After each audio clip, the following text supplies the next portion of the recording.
foundation that we tried to lay in the True Patriot was one of values, right? But upon that foundation, what we're trying to put forth in the Gardens of Democracy is a theory of action, like how things actually work in the economy, in citizenship, in the role of government. And what we start with, the title of the book itself, the Gardens of Democracy, starts with this idea that we suffer in public life right now from a misdirected imagination, because we're looking at the world through the lens of a machine. That's the metaphor we have to explain the economy, our politics, so much of what goes on. We think in mechanistic machine terms. And our argument in this book is that we've got to shift that metaphor, that what goes on around us more than ever today is not like a machine, it's more like a garden. And that an economy, for instance, is not some automatic, efficient, self-correcting machine that just runs cogs and gears on its own. It's a garden. And gardens require gardeners. They require tending and watering and feeding. And that metaphor opens up, as a matter of imagination, a whole set of possibilities about what we're supposed to do as citizens and what government is supposed to do. And the point is that those who define the metaphors define the politics. Absolutely. They define our sense of the possible, what is permissible. Right. This shapes so much of what we understand to be possible in politics. The economy is actually a case in point right now, right? What's dominant right now, whether you're Republican or a Democrat, frankly, is a picture of the universe, the economic universe, that puts a tiny number of wealthy people at the center, and that an economy revolves around them. They are the job creators. From them flows prosperity, right? You can shorthand that as trickle-down economics. And though it may be, it's easy to criticize it, it actually has not, as a cosmology, been displaced. And what we try to argue for in this book is that, in fact, when you understand things correctly, the economy is something that revolves not around a tiny number of rich people, but around a great and ever-growing number of middle-class people, if you actually want to have a thriving economy. And so, for instance, this idea out there that rich people are job creators, which is a meme that is so hardy and has so infected our political and economic conversation, is just wrong. Because the true job creators... ideology about the relationship between revenue and spending. You bet. Absolutely. You bet, right? The true job creators, when you understand things in this ecosystemic way, are not wealthy entrepreneurs, they are middle-class customers. Because without them, without their demand, without them having the purchasing power, an economy goes nowhere. Jobs that are created evaporate. The two. One of the things that we try to lay out in this book, and these are on one level complex ideas and somewhat abstract, but on the other hand, as you said, narrative and metaphor matter fundamentally, and you can distill everything we're saying into a set of precepts. We've tried to do that in the book. And so in talking about the economy, for instance, it boils down, all of this theory boils down to a simple notion that we're all better off when we're all better off, right? And that's not a mere tautology. That is actually a theory of action, that we're not better off when a small portion of us are better off and then things flow down from them. We're all better off when more people are playing and participating and contributing to the growth and dynamism. You also argue that we are better off if we are interdependent, that there are values and systems and skills that somehow hold us together as social animals. And this is the part about citizenship. So one of the big chunks of the book is about what we mean by citizenship, right? Even the word citizenship today, good citizenship, feels kind of musty and old-fashioned, right? And our argument in this book is that what we have to recognize is that Americans have this hugely overdeveloped consumer muscle, as my friend Annie Leonard has said, but this terribly atrophied citizen muscle, right? And what it means to be a citizen, I'm not talking about documentation status under the immigration laws of the United States. I'm talking about citizenship as how you show up in public, how you live among others, right?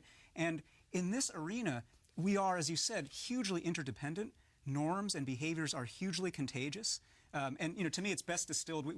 I saw a billboard not long ago in Portland by this incredibly crowded highway, congested highway. And the billboard said, "You're not stuck in traffic, you are traffic."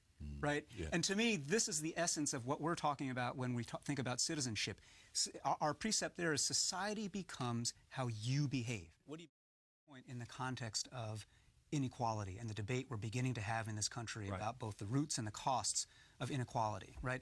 Inequality is bad for a number of reasons. The traditional progressive reason that's given is it's not fair, it's not nice to have this kind of inequality, right? And that may be true, but part of the argument we're making in the Gardens of Democracy is that in addition to being unfair, allowing this level of severe inequality is just stupid. It's bad for us and our ability to be prosperous together, right?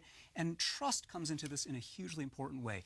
The more segregated we are by class. The more that, you know, the 1% or, you know, at the top are detached in their everyday lives, in their civic lives from everybody else, the less trust there is and the less ability this country has when it faces crises large and small to act as one America, right? And to think of ourselves in common cause. And you know, there are a lot of things that you can do to address trust that aren't even about tax policy and inequality. I mean, it's just about getting people to serve together again, getting people to step forward and share in the life of a community again. And this is not something that we got to wait on a president for or has to come on from. It's about how you choose to live in a neighborhood. Other idea. It is this idea that the true job creators are middle-class customers, right? So Henry Ford economics is what we call it in part in this book. Henry Ford paid his line workers on the assembly lines more than he needed to when they were making Model Ts. So they could buy the car. Exactly, right. exactly. Right. Not because he was an altruist, but because he wanted customers. Right.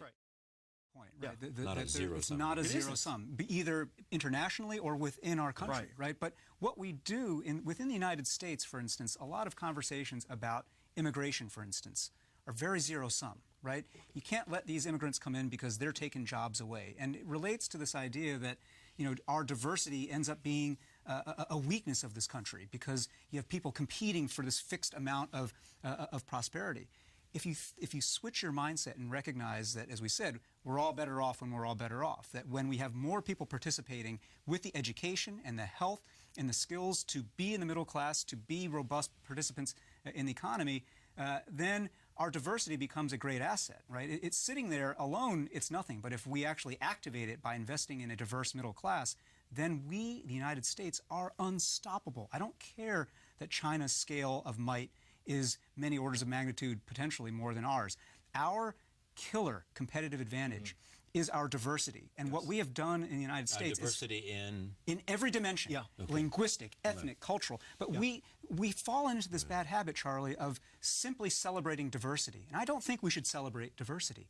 I think we should celebrate what we do with diversity. And too often in the United States, we don't activate it. We don't put people together and mobilize our full potential. Well, one thing that I want to pick up on here is this idea of what it is that makes a country great, right? And part of when you say that no one is out there really articulating this framework this way, that's largely because we are stuck in a very broken old left-right frame for what politics is, right? And we're trying to come at this, a lot of these questions orthogonally against that axis, right? And one instance of that is, you know, there's a very tired debate that's in Washington and everywhere between we want big government or we want small government. Right? And our argument is, no. What we need in this country good government is, well, yes, but what we need is government that is big on the what and small on the how. Right? We need to set great goals the way China's setting great goals about energy, an energy economy and so on and so forth. But we need to be far more hands-off about allowing the creativity, imagination, and ability of citizens to engage and solve problems. Now, half of what I just said sounds Democratic, half of what I just said sounds Republican. And part of what we have to start doing in forums like this and elsewhere is to allow people to break apart a lot of these old left-right frames.